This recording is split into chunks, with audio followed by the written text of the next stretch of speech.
Up on the brief this morning, in spite of the lingering fuel scarcity, the Minister of State for Petroleum Resources, Lokpobiri, says there's availability of petrol despite the scarcity and hike in the price of petrol product. He was briefing journalists at the Presidential Villa Abuja after meeting with Vice President Kashim Shettima. The Vice President has summoned the Minister of Petroleum Resources for States, Senator Lokpobiri, the Group Managing Director of the NNPCL, Mele Kyari. Also summoned to the Presidential Villa is the National Security Advisor, Nuhu Ribado, over the recent hike in the price of premium motor spirit, popularly called petrol.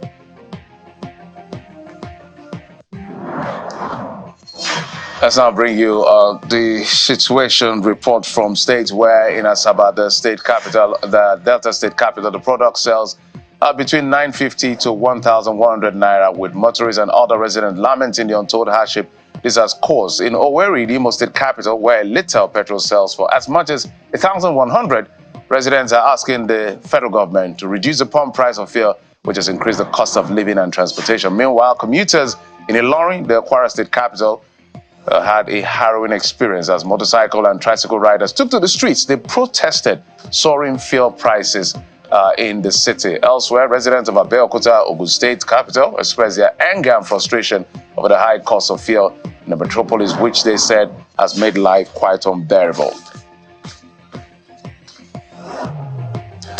Well, those are the tales across the country. Port Harcourt, for instance, was for 1,200. What are you buying? We'd like to know.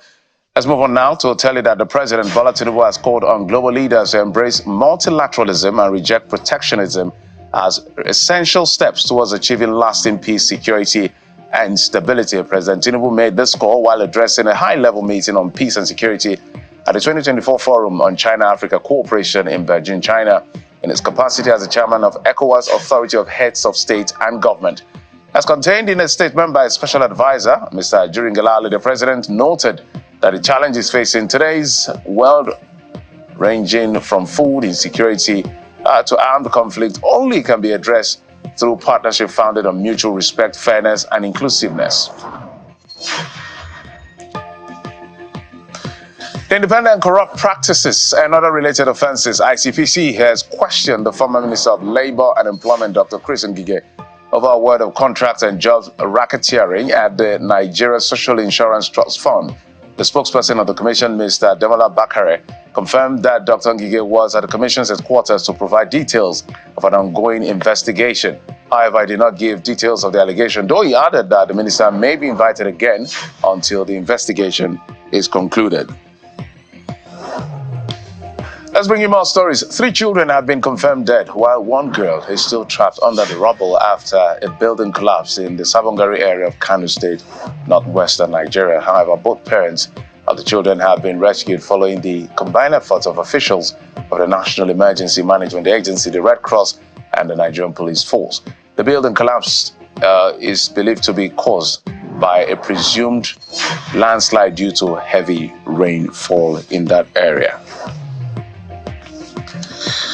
Let's also tell you that at least 5 persons were seriously wounded and 3 others abducted after bandits in their numbers armed with sophisticated guns, including AK-47 rifles, attacked Magama Jibia border in Jibia local government area of Katsina State. A member of Jibia Security Committee told Channels Television on Thursday via telephone call that the bandits overpowered the security personnel who were deployed to repel them. He said the hoodlums invaded the area on Wednesday night at about 11:45 p.m., shooting sporadically to scare the residents, most of whom were preparing to go to bed that particular night.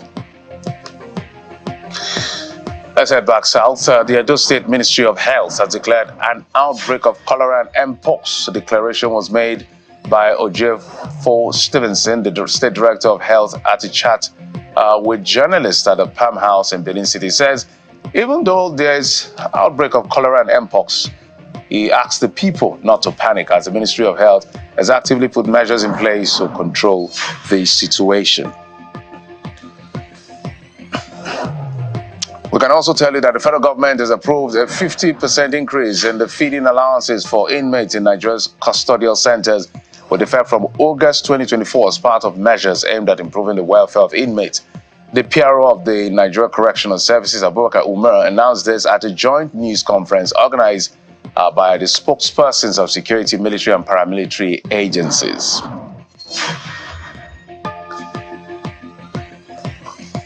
Let's now talk some politics. Elder statesman Pa Edwin Clark is asking the Inspector General of Police, Mr. Kayode Egbetokun, to arrest the Minister of the Federal Capital Territory, Mr. Nyesom Wike, over his recent statement during the People's Democratic Party Congress that held in Port Harcourt, where he threatened to cause political crisis in any state that interferes in the politics of Rivers State. He made the call at a news conference in Abuja. The Jaw leader says the words of the minister marked a flagrant disregard and disrespect for the president, who appointed him, describing his comments as uncontrolled and capable of inciting violence in the country. Asked the Inspector General of Police to compel Mr. Wike to withdraw his statement.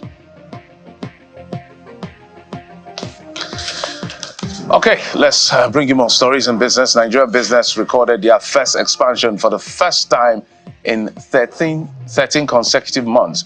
And this is according to the August Purchasing Managers Index. That's what is called the PMI report released by the CBN.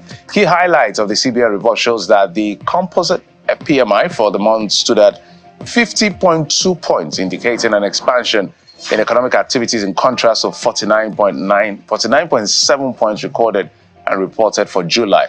Sectoral breakdown shows that the services sector also recorded expansion for the third consecutive month at 50.7, while the agricultural sector registered expansion for the first time, also at 50.7. On the international scene, the father of a 14-year-old boy accused of killing 4 people at a high school in the U.S. state of Georgia has been arrested. 54-year-old Colin Gray is facing charges of 4 counts of involuntary manslaughter, 2 counts of second-degree murder, and 8 counts of cruelty to children, said the Georgia Bureau of Investigation.